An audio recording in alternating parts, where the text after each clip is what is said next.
A great appreciation to all of the speakers, sponsors who support us to make this conference happen, and all delegates who spare the time to join the conference today.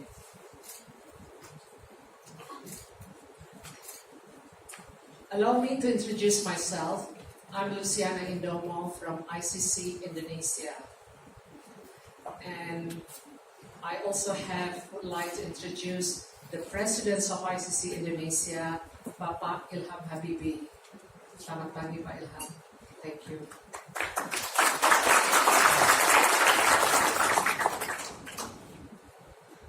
ICC International Court of Arbitration and ICC Indonesia proudly present the first ICC Indonesia Arbitration Day and Arbitration Conference today. The conference will bring together leading practitioners from Indonesia and the region to discuss key issues in domestic and international arbitrations. A special attention being placed to Indonesian practice and experience under the ICC arbitration rules. Today, you also have a great opportunity to networking among the more than 130 delegates from Indonesia and the region, with mix of professional background. Most of you are lawyers, and about 50 general counsel and corporate executive from Indonesia and the regions.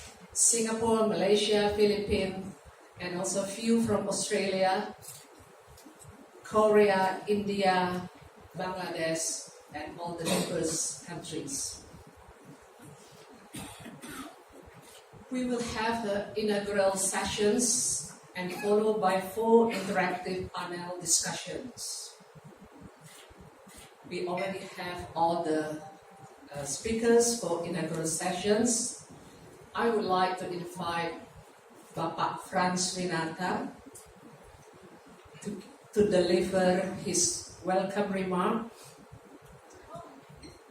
Pak Frans Winata is the chairman of Arbitration and ADR Commission at ICC Indonesia, and partners at Frans Winata and Partners in Indonesia. Pak Frans was arbitrators in many leading arbitration institutions. Also, the co-chairman and founder of the Indonesian chapter of Chartered Institute of Arbitrators, with more than 30 years of experience as a counsel in dispute resolution practice, which involved in various clients from wide-ranging business sectors. He has been numerously entrusted to act as proceeding arbiter, co-arbitrator, and expert witness in a number of domestic and international arbitration proceedings under ISC, ICC, BANI, UNCITRAL, KLRCA rules of arbitration. Please welcome Bapak Frans Winata.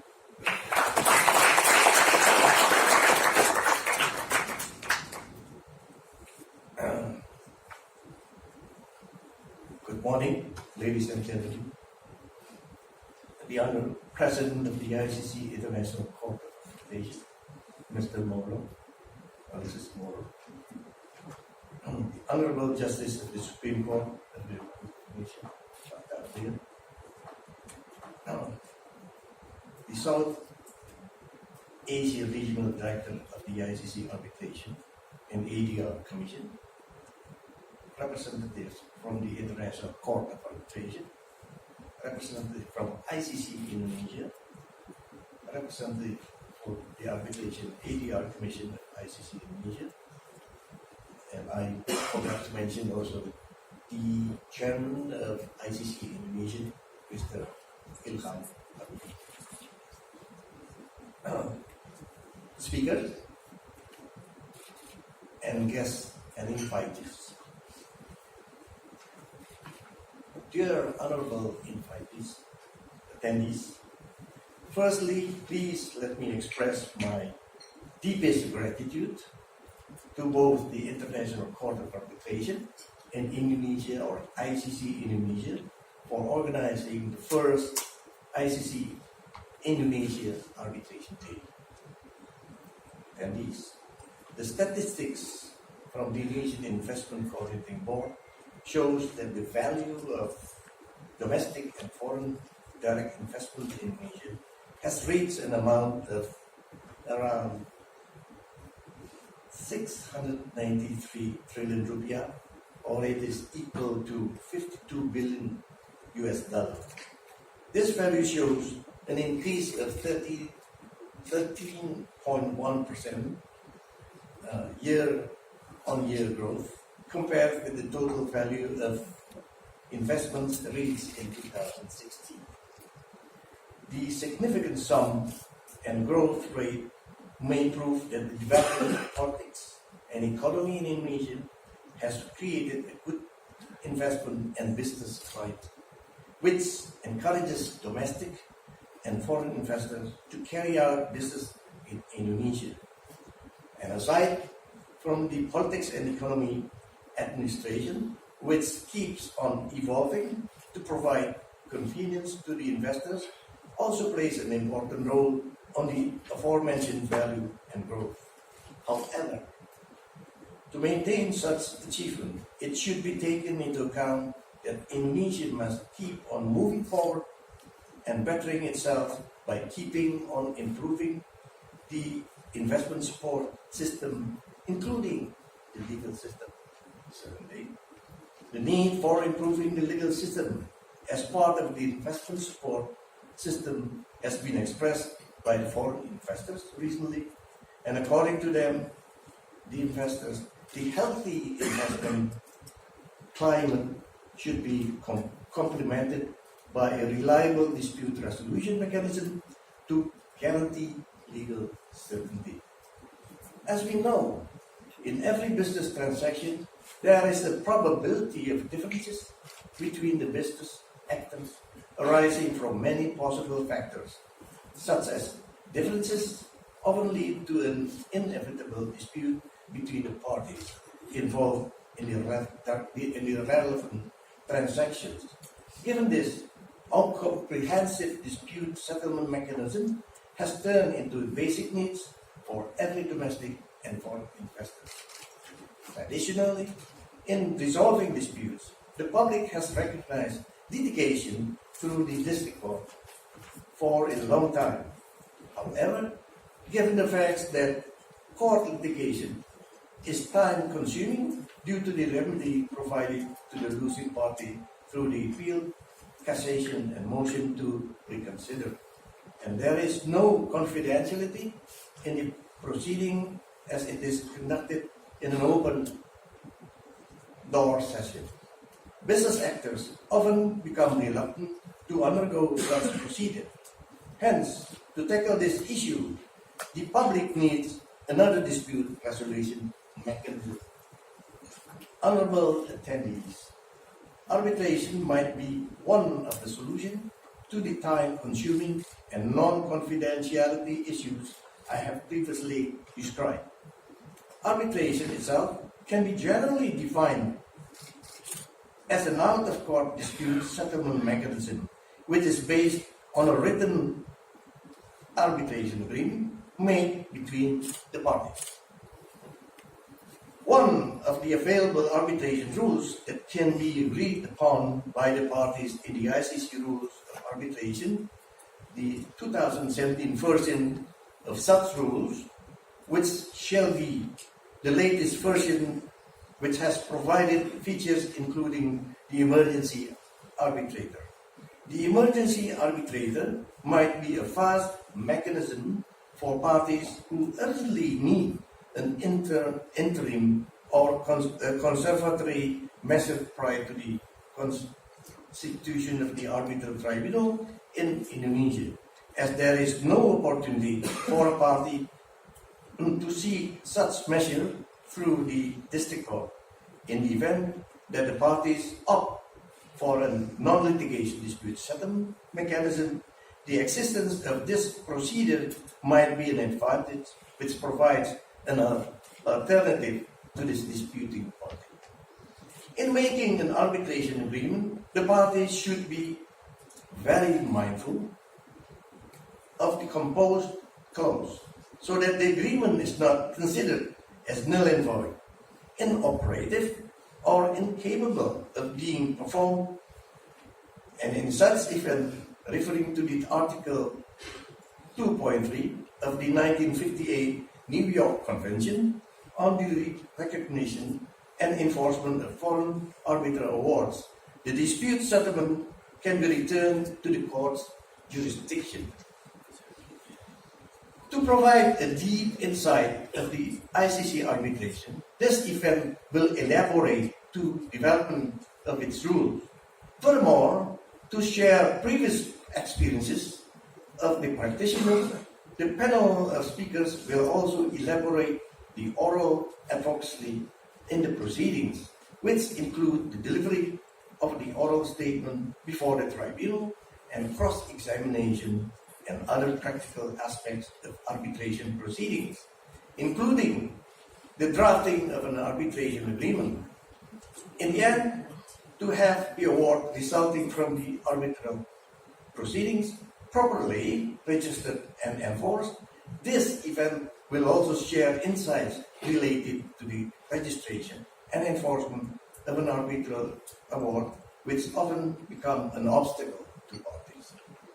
Attendees, realizing that the event will not take place without organizers and sponsors through this opportunity, I would like to once again express my gratitude to both the International Court of Arbitration and ICC Indonesia for hosting this event, and the following law firms for providing abundant funding, namely Clifford Chance, Accuracy, Dentons, Clyde & Co., Stevenson, Harwood, Hougan Lowells, and Debbie Fakhri and Partners in association with Hougan Lowells.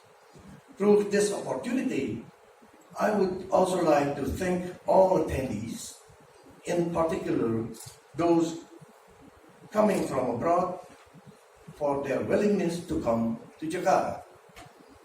I know that it might probably be an uncomfortable time for you to visit the city at this moment, as huge infrastructure projects are developing, which might affect your activities are currently taking place. I hope that those projects will be completed soon and may be assistance to you, especially as transportation alternative in your visit to Jakarta. Once again, thank you for your attention and good morning, and I hope you enjoy this seminar. Thank you very much.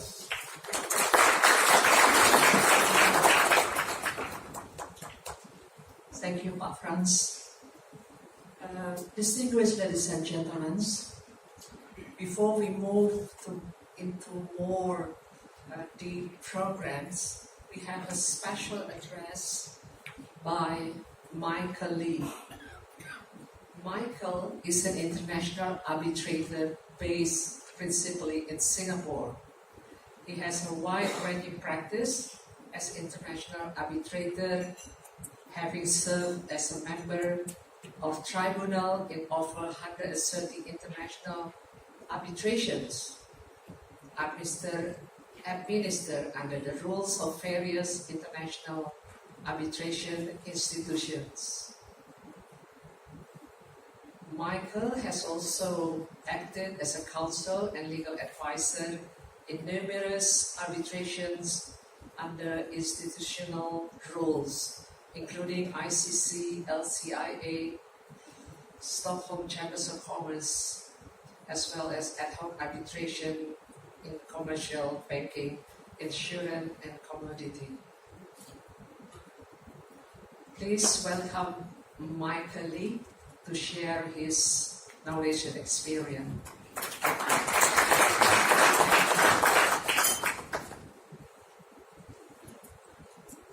Professor Dr. Ramadi, Professor Minato, Mr. Alexi Moore, ladies and gentlemen, I was very honoured by Abhinav Bhusan to be asked to make this short address this morning.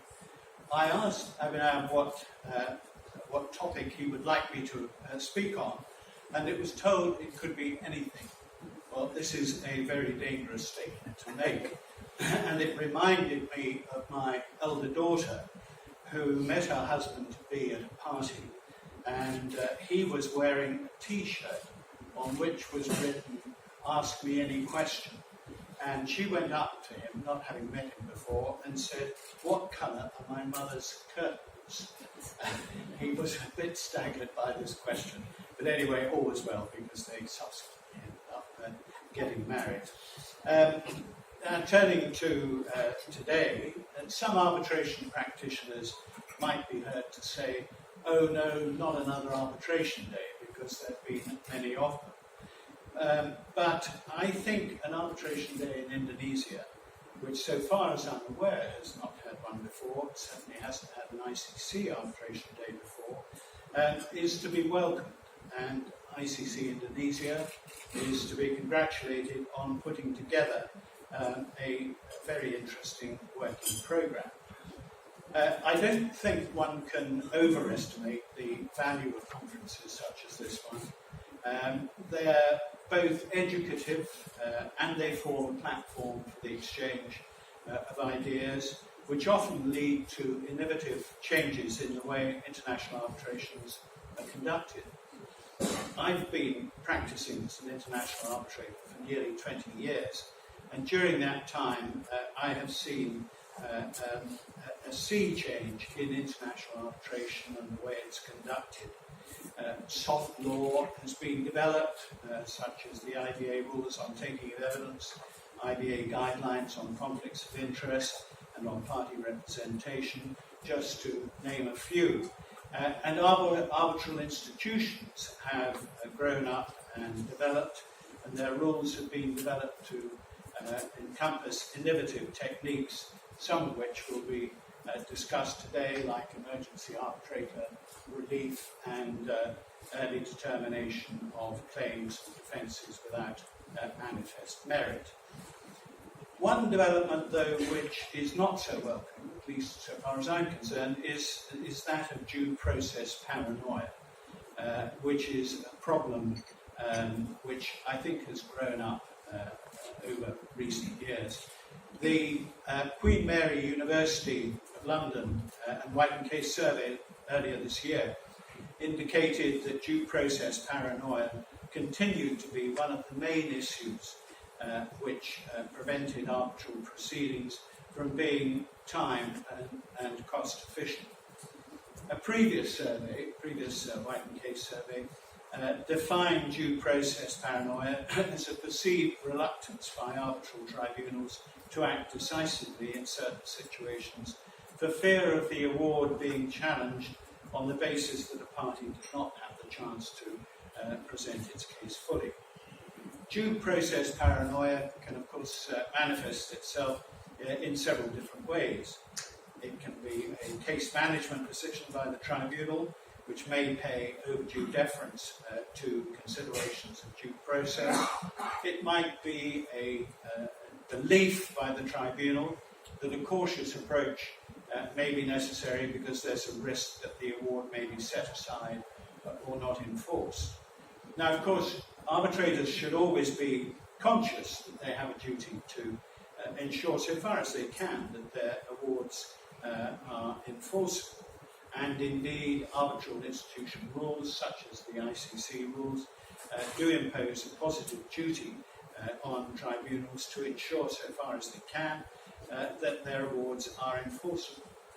But sometimes the fear that a robust interlocutory decision may lead to the eventual award being challenged hangs over the heads of arbitral tribunals like the proverbial sword of Damocles. The users of arbitration argue that this due process paranoia results in unnecessary delays and expenses, and I am inclined to agree. There's no doubt in my mind that arbitration has become more costly for users as a result in recent years. Now, it's sometimes said that the New York Convention, which had its 60th birthday earlier this year, is to blame or has contributed to this paranoia. I don't agree. I consider that the New York Convention can give comfort and support to arbitral tribunals who may suffer from this due process paranoia. In most cases, I consider that the risk of a successful challenge to an award is really over-exaggerated and doesn't justify an overly timid approach to case management. In a most interesting article written by Klaus-Peter Berger and Ole Jensen, which appeared in the periodical Arbitration International, which some of you will probably read, the authors carried out an extensive review of state court decisions in relation to the exercise by arbitrators of case management discretion. And this shows that due process paranoia, in general, is unfounded. Their review shows that state courts really interfere with, interfere with arbitral procedures and arbitrators' procedural management decisions. As was stated by the Singapore High Court in a case in 2014, the right to be heard does not mean that the tribunal must sacrifice all efficiency in order to accommodate the unreasonable demands of a party. Now, Indonesia, of course, is a party to the New York Convention, and although there have been some well-publicised cases where a successful party in an arbitration has had problems forcing a foreign international arbitration award in Indonesia, I personally am not aware of any cases where a tribunal has been criticised for robust case management. So that's my little hobby horse. I just want to turn briefly to the subject of mediation, which is not on the programme today, but I believe mediation in Indonesia remains quite rare outside the compulsory mediation processes in court cases. But mediation is being used more frequently in international commercial disputes, particularly in Asia. And multi-tiered dispute resolution clauses providing for mediation before the institution of arbitral proceedings is quite frequent these days. Mediation, of course, is always possible during an arbitration, and the major arbitral institutions, such as the ICC and the Singapore International Mediation Centre, provide mediation services. There's an established protocol under the SIAC rules providing for mediation during arbitration proceedings and for an agreement reached during such mediation to be converted into an arbitral award. We could spend the whole day talking about mediation, and people very often do, but as this conference is about arbitration, I would simply say that it's a process to be encouraged. Its cost is low, and it can avoid an otherwise expensive arbitration. So those are the few brief comments I wanted to make, and I'll turn over to Alexei Moore, who will have some interesting things to say about the ICC court. Thank you.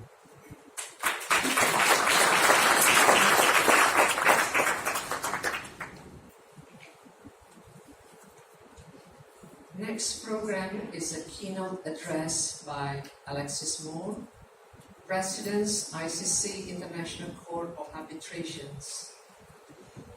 Alexis was here 3 years ago in 2015, and he makes a special trip to Jakarta just for this special event. Alexis has served as the parties' counsel, president of the tribunal, co-arbitrator, or expert in more than 260 international arbitrations, both ad hoc and before most international arbitral institutions. Since July 1st, 2015, Alexis Moore has been the president of the ICC International Court of Arbitration and was the vice president of the court before. He was vice president of the ICC Institute of World Business Law from 2011 and 2015. Formerly, he has served as a co-chair of IBA Arbitration Committee. He is also a member of a large number of scientific and professional institutions dedicated to arbitration and private international law. He is a founder and former president of the Home of International Arbitration. Please welcome Mr. Alexis Moore. Thank you. Mr. Justice Ramadi, Mr. President of ICC Indonesia, dear friends and colleagues, it is a great pleasure for me to welcome you to this first ICC Indonesia Arbitration Day. I hope there will be many more arbitration days here in Jakarta in the years to come. Indonesia is indeed a very important jurisdiction for us, one of the main jurisdictions in Asia as far as numbers of parties are concerned. This conference, the success of this conference is a testament to the continuing success of the court, the ICC Court of Arbitration in Asia and globally. Some of you may have seen at the beginning of this year the result of the survey published by the Queen Mary University of London and the Law Office of White and Case. And in that survey there was an inquiry about arbitral institutions, and the ICC Court of Arbitration came up number one, with 77% of interviewees saying that the court is their most preferred arbitral institution. And we see indeed this year strong momentum for the court in terms of new cases, in terms of continuous very high value of the amount of dispute in ICC arbitration, showing that the court is indeed the preferred institution, in particular in large, high-stakes, multi-contract, multi-party dispute. It is also the preferred institution whenever the state or the state entities are parties, whenever public interest is at stake. 20%, about 20% of our cases involve a state or a state entity as a party. And the success is due, of course, to two fundamental reasons. The first is the fact that the court is, I think it's fair to say, it is the only truly global arbitral institution. The ICC court is not an Asian institution, it's not a European or American institution, it is not rooted in any particular legal culture, common law or civil law. It administers arbitration from Paris, of course, where it is headquartered, but also from 4 overseas offices where case management teams of the court are installed. The first one was created back in 2008 here in Asia, in Hong Kong. Then we created a case management team of the court in New York in 2012.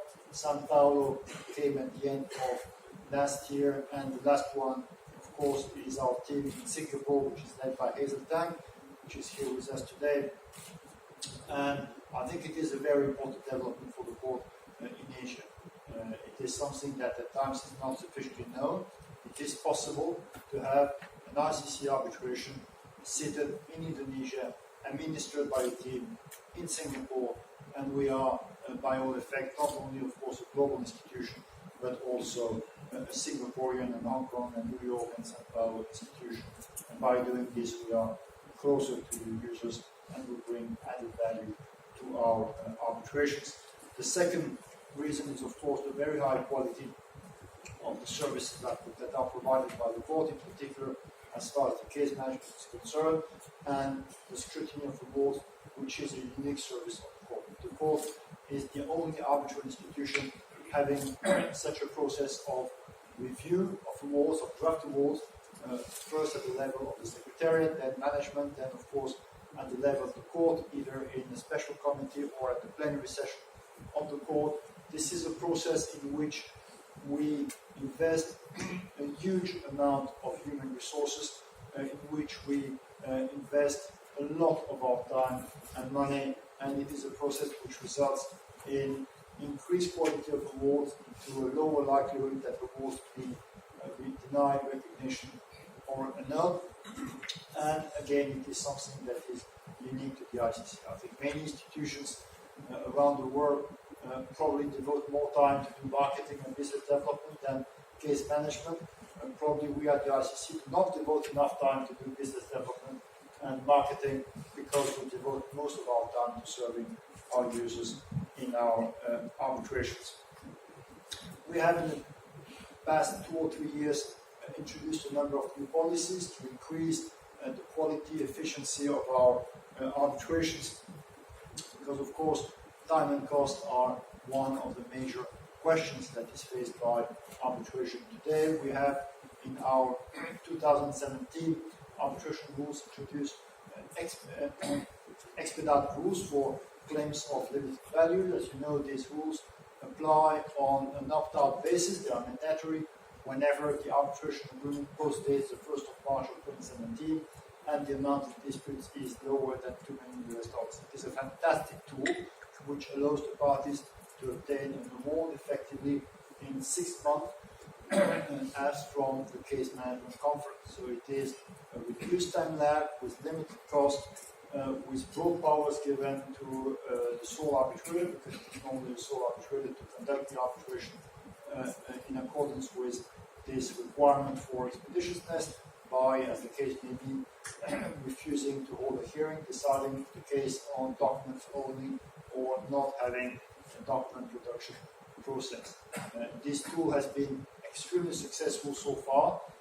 We have had so far about 15 awards made under the expedite rules, all of which have been effectively made without problems within the 6-month time limit. And this is something that will of course increase, because it is based on opt-out and applies to arbitration agreements which are entered into after the 1st of March of 2017. We will now see tens and hundreds of cases coming under the expedite rules, and this will be a real game changer for arbitration, because it will be an effective response to the legitimate questions of the use of arbitration as to the excessive time and cost of the arbitration.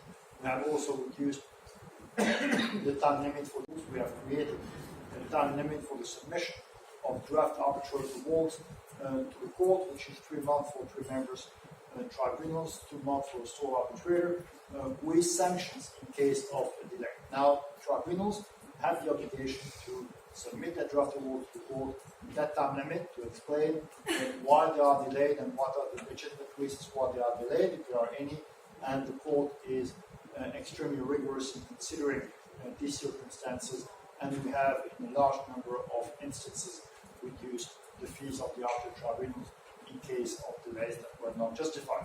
This is also a measure that has resulted to be extremely successful. We have seen a very significant reduction on the timeline of the arbitration in the final phase of the proceedings. We no longer see these 8, 10 or 12 month delays that we had seen in the past. Now we are talking when there is a delay of a 2 or 4 month delay, something which is much more reasonable, and it is a measure that has been applauded by users. We have introduced a number of other measures to increase the efficiency of arbitration, such as, for example, guidance in our note on dispositive motions and many other measures. All these goes into the direction of making sure that ICC arbitrations are conducted in an efficient way, and it is the case. There is a perception sometimes that ICC arbitrations are longer than other arbitrations. I don't think that's the case. I think that is driven essentially by the fact that we have more complex cases which value is higher than those of other institutions.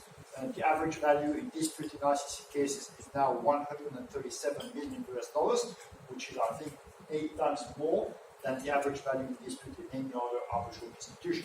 That, of course, explains because when you have arbitrations in the billions of dollars, of course, the procedure is longer. But I think that if you look at particular segments of our caseload, we are more efficient than many other arbitral institutions. We have also introduced measures to increase the transparency of our procedures. This is something we will continue.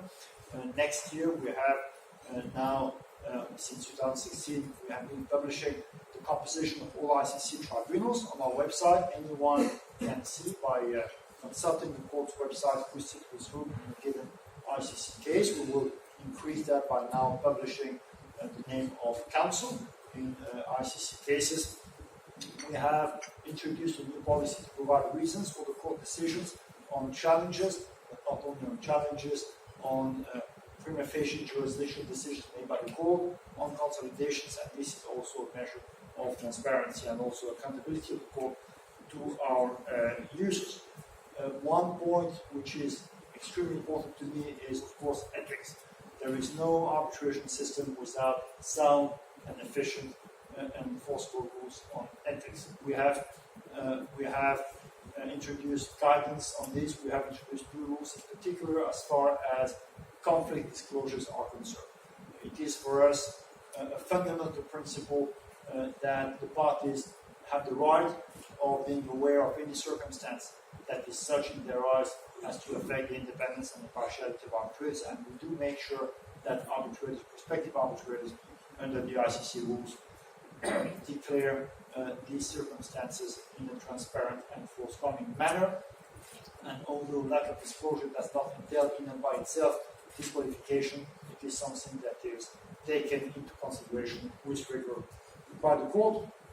We have also introduced guidance on counsel conduct, and finally, we have been working a lot on diversity.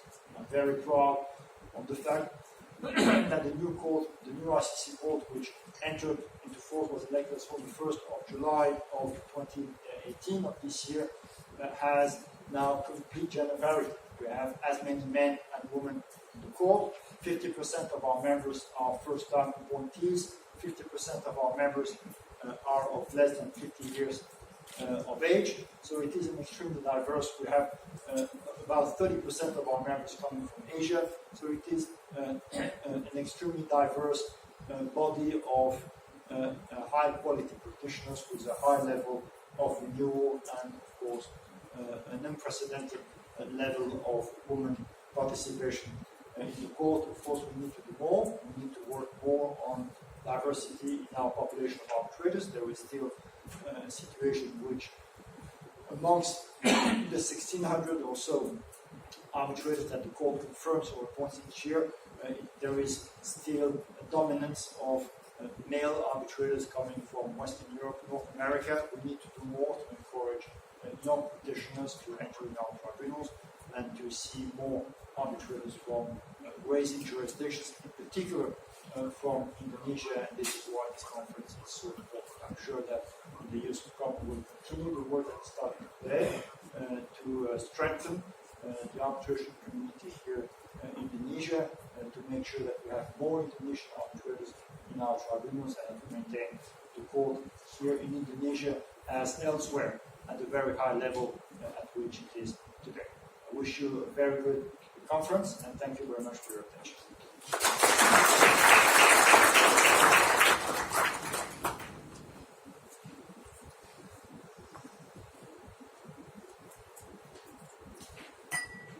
Ladies and gentlemen, today's program will not complete without the presence of regulators, of the government representatives. So we are pleased to have Bapak Professor Dr. Takdir Rahmadi, a justice in the Civil Chambers of Supreme Court of the Republic of Indonesia. He also holds the position as Deputy of Chief Justice in charge of resource development since 2014. He has the interest in promoting the use of alternative dispute resolution, especially the mediations.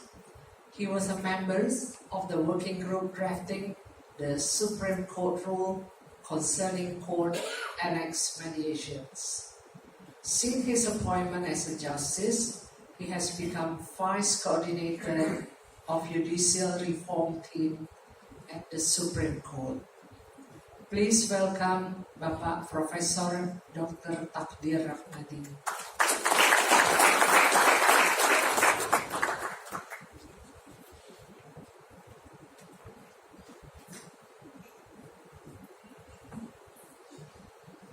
Assalamualaikum warahmatullahi wabarakatuh. Selamat pagi, good morning. First of all, I would like to convey my Chief Justice apology for not being able to deliver the keynote address in this important seminar because he's now in Kingdom of Saudi Arabia for official visit and as part of the cooperation between two judiciaries in strengthening a Sharia court in Indonesia.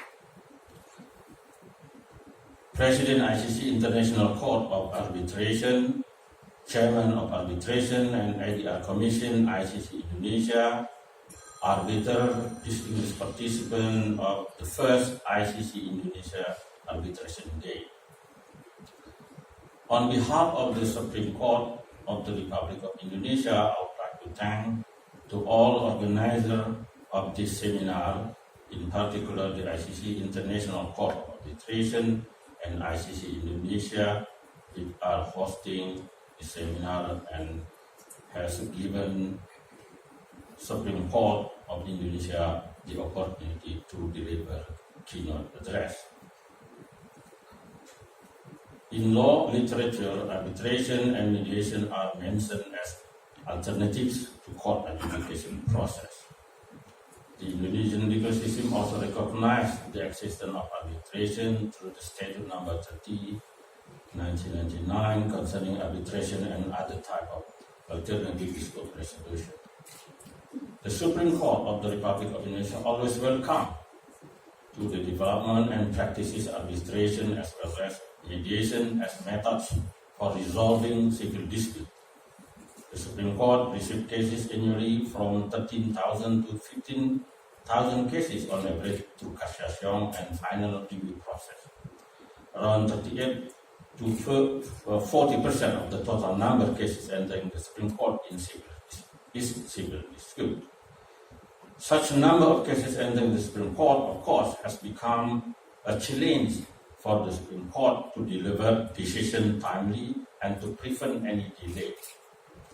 Therefore, Chief Justice has issued the Supreme Court rule concerning court annex mediation since 2003 and 2008 and last in 2009.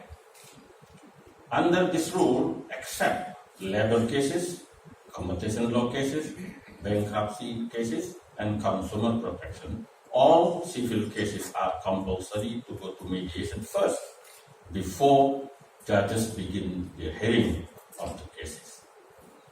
This mandatory mediation program for civil cases has been developed with the expectation that if disputants can settle their cases through mediation, then less number of cases will be adjudicated by judges, and therefore there will be no appeal to the Supreme Court.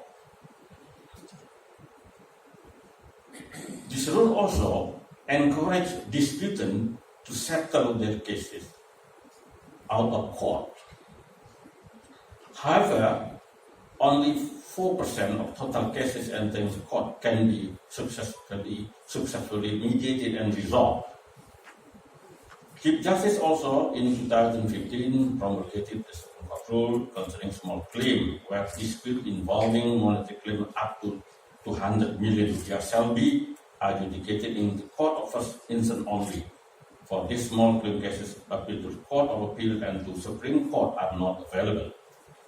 Early this month, the Supreme Court has also been invited to participate in the APEC workshop on online dispute resolution in Osaka, Japan. APEC members agreed to develop a procedure on online dispute resolution for cross-border medium and small-scale business enterprises dispute. Therefore, the Supreme Court of Indonesia responds positively development and practices of arbitration in Indonesia, APEC region, as well as in the world, because it will also indirectly help the Indonesian judiciary in reducing the number of cases entering the court. Some cases, in particular commercial or contractual disputes, are better to be brought before arbitration than before the court.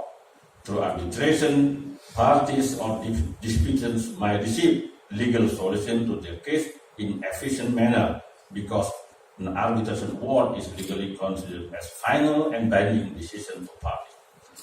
However, as my experience as justice, I found the fact that business relation practice in Indonesia, often parties who have agreed with arbitration clauses, they still want to bring their dispute before the court by using provision or procedures under the arbitration statute.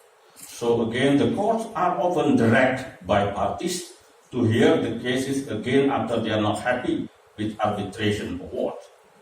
Chief Justice has issued a circular letter that provides that no legal remedies available to the court of first instance decision that reject any motion to reveal arbitration award. On the other hand, if the court of first instance decision approve the reveal or revocation of arbitration award based on the statutory provision, the decision of the court of first instance can be challenged through appeal to the Supreme Court. This circular letter essentially encourages party or disputant to accept arbitration award as final and binding solution. Thus, in order that arbitration and other types of dispute resolution mechanism develop stronger in Indonesia, they need support not only from Supreme Court but also from other professions such as lawyers, to whom parties always ask for help when they encounter legal problem. Business community associations also need to educate their members that compliance with the clauses in contract is absolute necessity. Thus, organizations which are concerned with the development of arbitration and other type dispute resolution need also to make a study or evaluation on issue why the losing party in arbitration process, at least in Indonesia, is not willing to accept arbitration award.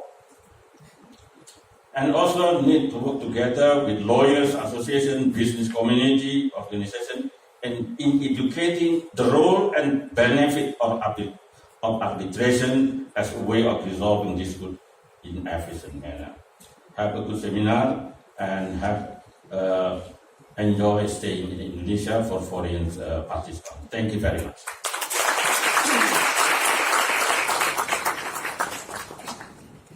Terima kasih Bapak Profesor Takdir Rahmadi, and we believe a great support from the governments will a great improvement in the arbitration climate in Indonesia. Distinguished ladies and gentlemen, we are ready to move into the session, the interactive panel discussions. I believe the speakers for the first session is ready. But before that, please allow me to invite Mr. Abhinav Bhusan. He is the one who works with all the team to make this conference happen today. So please welcome Mr. Abhinav Bhusan.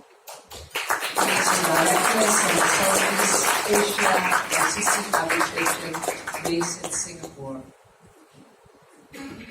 As directors, Abhinav Bhusan focus on helping companies, investors, companies in the region understand how they can efficiently resolve international commercial dispute by raising the awareness on the ICC Dispute Resolution Service and its commitment to international arbitration, the procedure, and thought leaderships. He is also an avid promoter of arbitration-related training opportunities for law students, young attorneys. Additionally, Mr. Bhusan is the co-chair of ICC Young Arbitrator Forum Asia chapters. He earned his first law degree from Government College in Mumbai. Upon graduation, he worked as associate with a company in Mumbai. Please welcome Mr. Busan. Thank you, Luciana. Pak Tedbir Ramadi, Pak Ilham, President of ICC Indonesia, Pak Franz, Michael Lee, Alexi Moore, Andy Kadir, member of the ICC Court, Jan Bao, Vice President of the ICC Court, Hazel Tang, who is the Counsel of the Secretariat of the International Court of Arbitration Singapore, speakers who have flown from different parts of the world, and delegates from Indonesia who have prevailed over the Indonesian traffic gods to be here on time. Friends, colleagues, ladies and gentlemen, thank you so much for giving your Friday to the ICC Court. We are very grateful.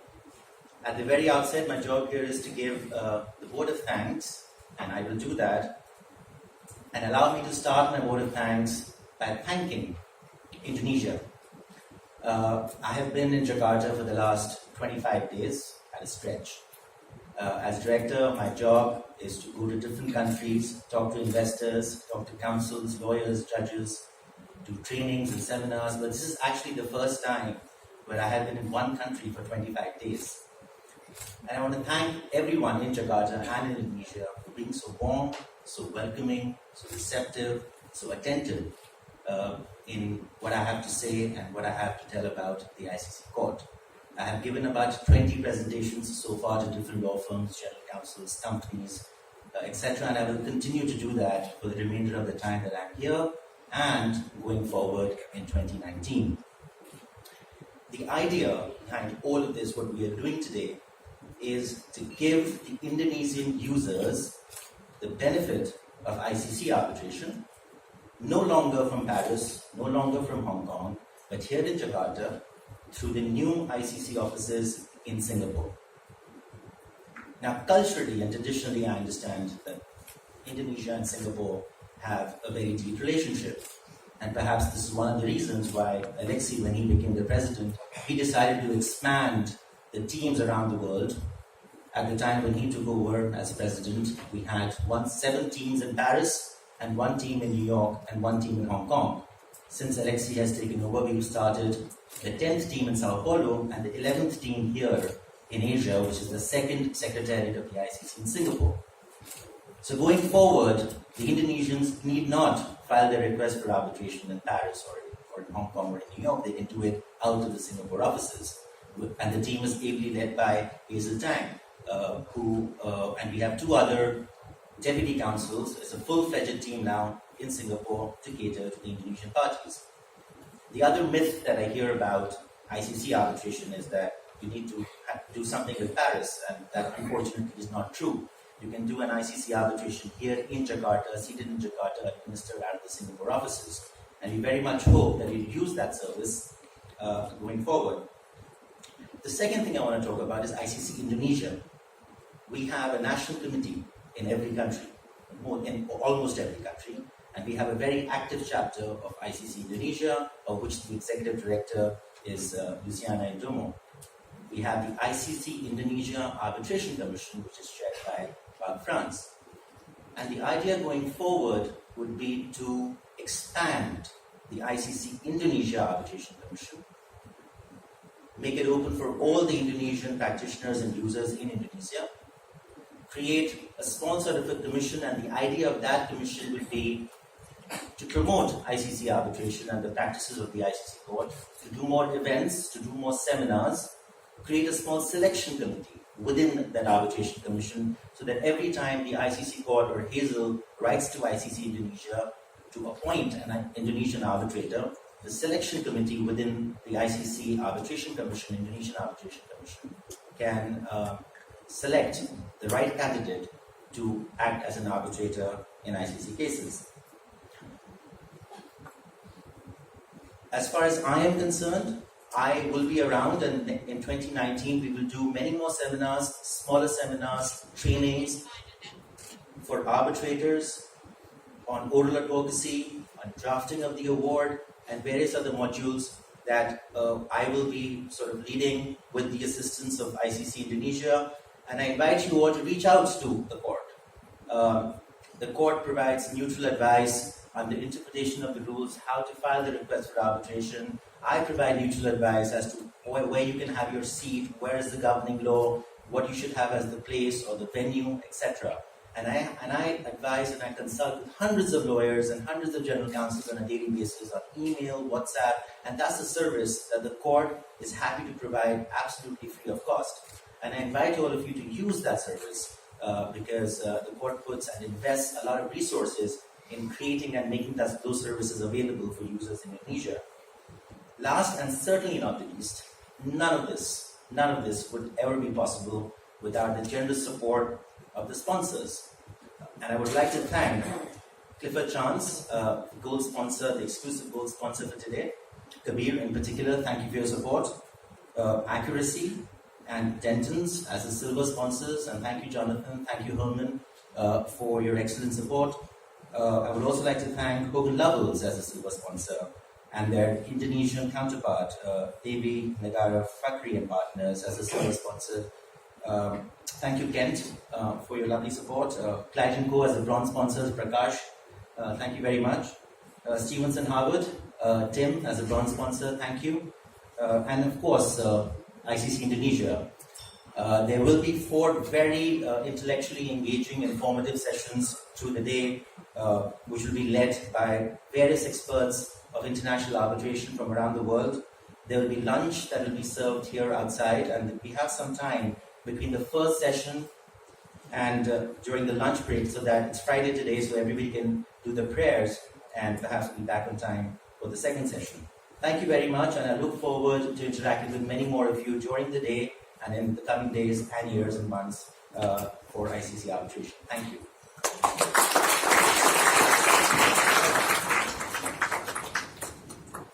Thank you very much for all the speakers of the inaugural sessions. We are now ready to move to the next session, the interactive discussion panels.